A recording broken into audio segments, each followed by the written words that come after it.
I think this is gonna be a 4-parter. I'm gonna see how many videos I can squeeze. Oh bloody hell! Don't need that full screen. See how many videos I can squeeze out of this one, boys. Because you know we have to produce so much content per week. I have to get so many videos out just to appease my employers, of course, but of course to appease you guys as well. We need to make sure that the content keeps flowing. I'm gonna be very busy next week, so I'm pushing these videos out now, and you'll be watching some of these next week before the Pro League qualifier, which I may or may not be going to, may or may not be why I'm busy. But basically, this video is I'm going to talk about the top players in each of these teams. I'm going to go group by group. So obviously, we're going to start with Group A, and we're going to pick out a specific player that I feel needs to perform for these teams in order for them to do well. I mean, this isn't meaning that these guys are necessarily going to qualify, especially when we go towards the lower end of the groups. But realistically, I need to see some big performances out of some of these players. If they want to qualify, we need to see big players out of these big players out of these players. If we want to see them definitely qualify or easily qualify, there's so many good players in these teams. It was quite difficult to choose a standout guy, but I went through each one, and it just sort of gives you a person to watch for, somebody to look at to say maybe if they're performing well, this team should do okay.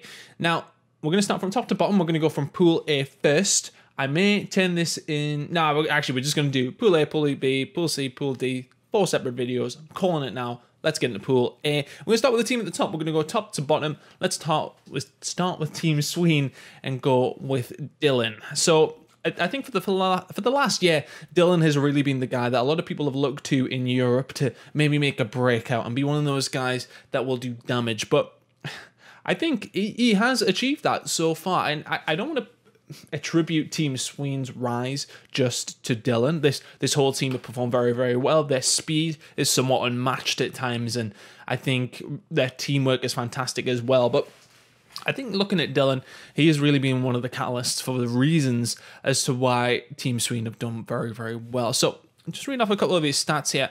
Well, first, actually, he was unfortunate not to make it out of groups last year at Champs. He was in that brash team, but now he has a solid foundation around him, which is obviously proving to be working. So he had the second best KD in respawn for a Crash player, behind only Scump. So, I mean, that's a good stat straight away. He had a 1.15.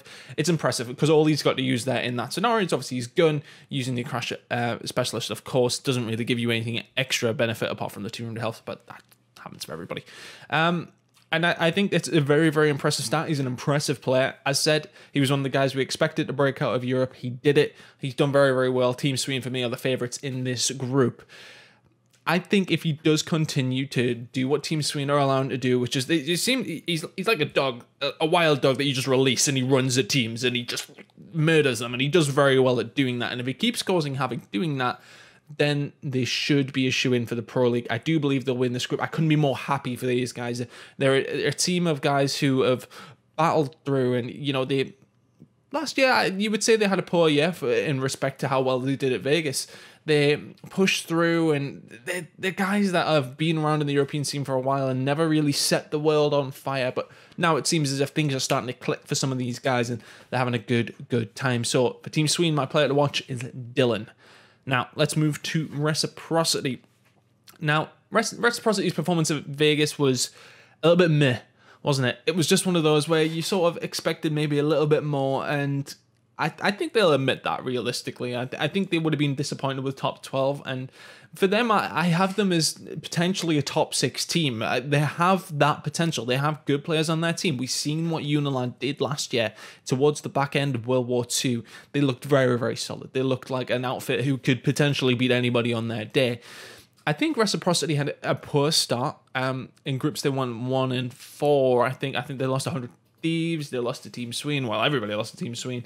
They lost games that you wouldn't necessarily expect. I think they handily dealt with Mind Freak. But other than that, they had a pretty meh Vegas. But the guy I want to watch from Reciprocity is going to be Wuskin. Now, Wuskin last year was the catalyst behind Uniland doing so well. We could talk about Alex all day, but realistically, I feel as if Wuskin's AR performances were very consistent, and that always helped his team push forward. And these consistent numbers is what allows this team to be a solid team. Now, he did have the top KD on his team at Vegas with a 1.07 in respawn. Sorry, that was overall a 1.07. But S&D wise, as a team in general, they did struggle. 2 and 5.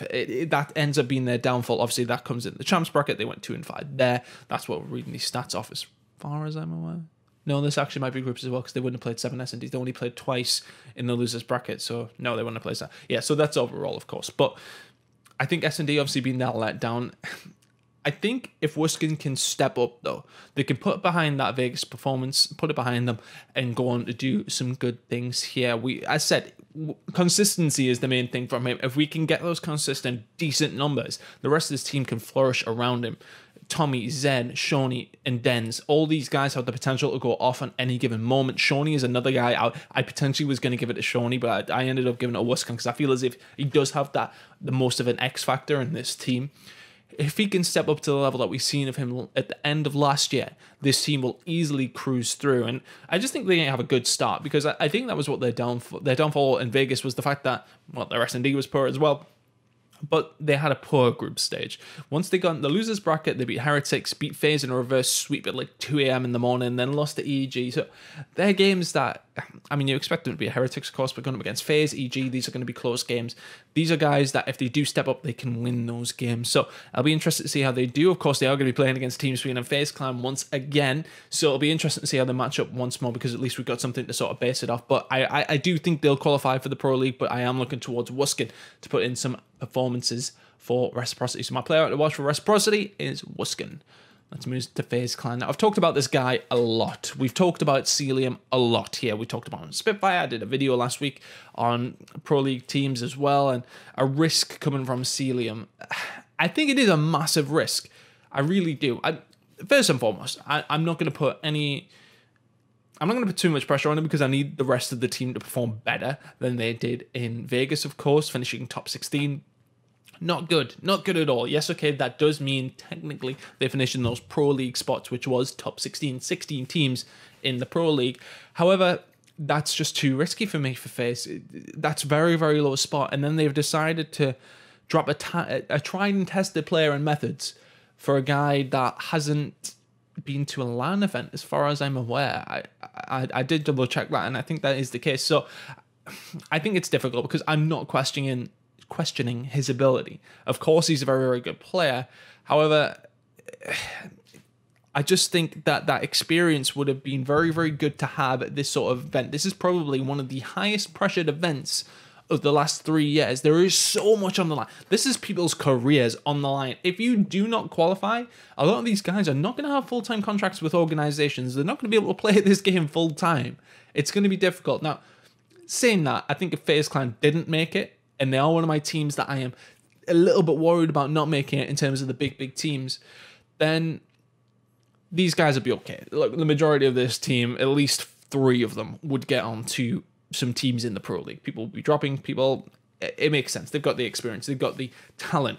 However, I just feel as if this is like out of the frying pan into the fire for Celium. It's the true baptism of fire to see if he can handle it. These are long days, long competitions where you are playing so many games in a day, and I just think it's super difficult to throw him into this scenario and expect him to do what he's been doing online straight away. It's his first LAN. It's a big one.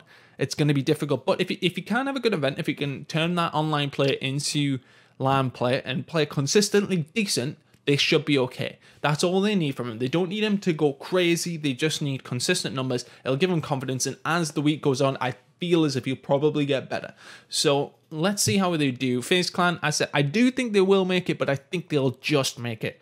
Now, Celium will be one of the guys that they need to perform. And I said, FaZe Clan's pick for my player to watch is going to be Celium because they need him to play well. They do need him to play well. Now let's move into Teddy's team. I'm throwing a bit of a curveball on this one. Everyone would sort of think I'd say maybe Teddy or Zapdius. We'll talk about Zap in a minute. But what I need from Teddy's team is them to win a hard point. Because when they got to the champ bracket in Vegas, they went 0-7 in hard points. Now the control on S&D is okay. It's a pretty decent start from those standpoints. But realistically, their hard point has been very, very poor. And by the way, I said Teddy's team because I actually haven't got a clue what's going on. I've got 2 different informations. COD Game PDA saying they don't have an OG.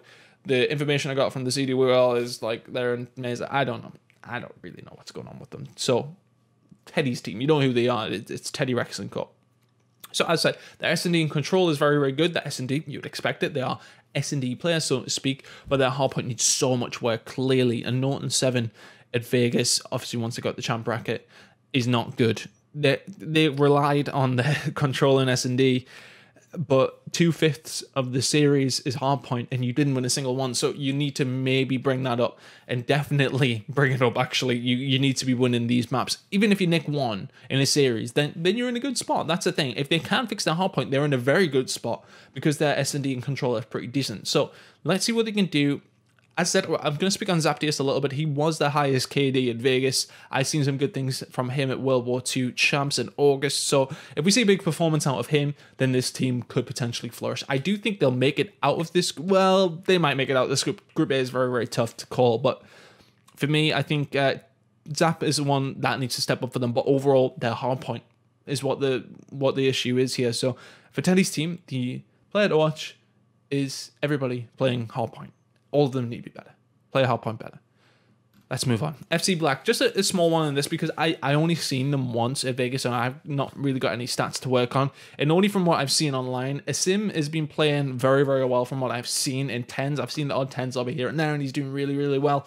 And he was a guy that, in my mind, I feel like he stood out at Vegas a little bit. So it'll be interesting to see what he does at this event. FC Black have got a decent chance, but I need to see them perform better than I did see them in Vegas. I only seen them play maybe once or twice in the open bracket stream, and I do apologize if I'm not remembering every single game that we watched because there was fucking hundreds of them. But FC Black, I feel as if I've got a decent chance to make top 5, although I'm sort of deciding between them and Teddy's team. I think E6 will make it in there. Team Divine, Niles team, I'm not too sure, but I'm going to speak on those guys in a second. But I said Asim has been a guy that I've seen play well. I know Dirk had a lot to say about him as well. So let's see how he does. I think if he can play well, then FC Black have potentially got a chance here.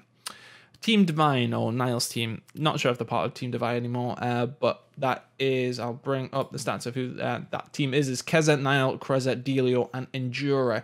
Now, Endura has made it onto the squad after not having a good time with Gone Gaming at Vegas, and he's got the experience, which is great, and that'll potentially help a player like Keza. Now, I don't really expect it to make out of their group, I'll be honest. I want them to. They've got a lot of experience, European experience at least anyway. These guys have been around for a long, long time. But one of the guys that I'm looking to, as said, is Keza. He doesn't necessarily have that experience, but he seems to have that talent.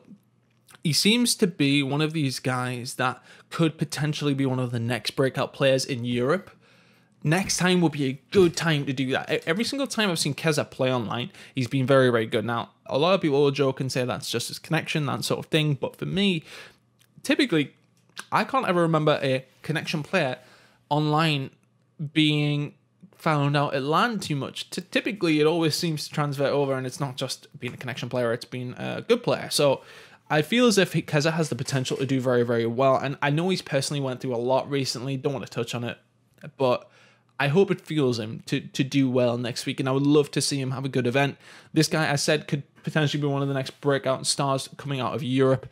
Let's see if he can prove that next week. It'll be a good time to start Team Divine or Niles team's player to watch for me is Keza.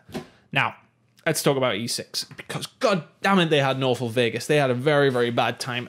Heretics made them, I think Heretics played against E6, but either way, E6 in their games that I've seen didn't look good. It didn't look good at all.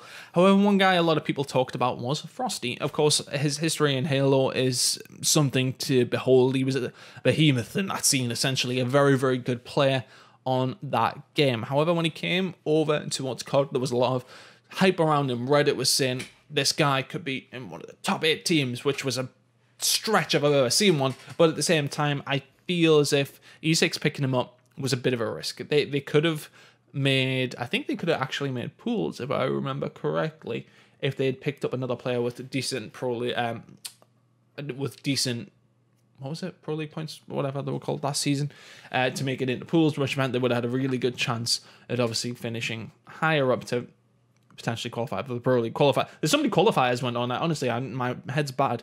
But either way, they had a poor Vegas, but they have looked better online. But Frosty's one of these guys that when we've seen them go up against teams of lower caliber, he smoked them. He looked really, really good. But when they started getting a little bit harder, he started to drop off and was having a poor time with things, specifically in S&D. So I need to see more from Frosty. If we do see the potential from Frosty hit its potential, hit its ceiling, then this team are scary. They've got a very, very solid roster, plenty of experience behind them. But Frosty is that raw skill player that can potentially do something.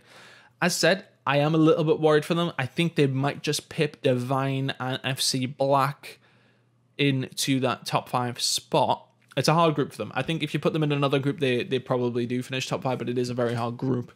But I feel as if they all need to step up. But if Frosty can find that caliber that we've seen from him in other games, obviously being that Halo, then they've got a very, very good chance because he's a very, very talented guy. So my pick for E6, the final one in Group A, is going to be Frosty. Now, can I divide this into 4 videos? I've been going for 15 minutes, so we absolutely can. So we're going to bring Group B, C, and D to you throughout the rest of the week. Probably not on Sunday. I'll try and bring one maybe Saturday, and then Monday, Tuesday, and then obviously it starts on Wednesday, so that works out quite nicely. So we'll do that. So Pool B will be coming after this one.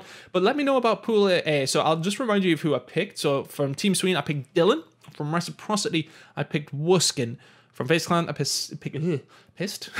From FaZe Clan, I picked Celium.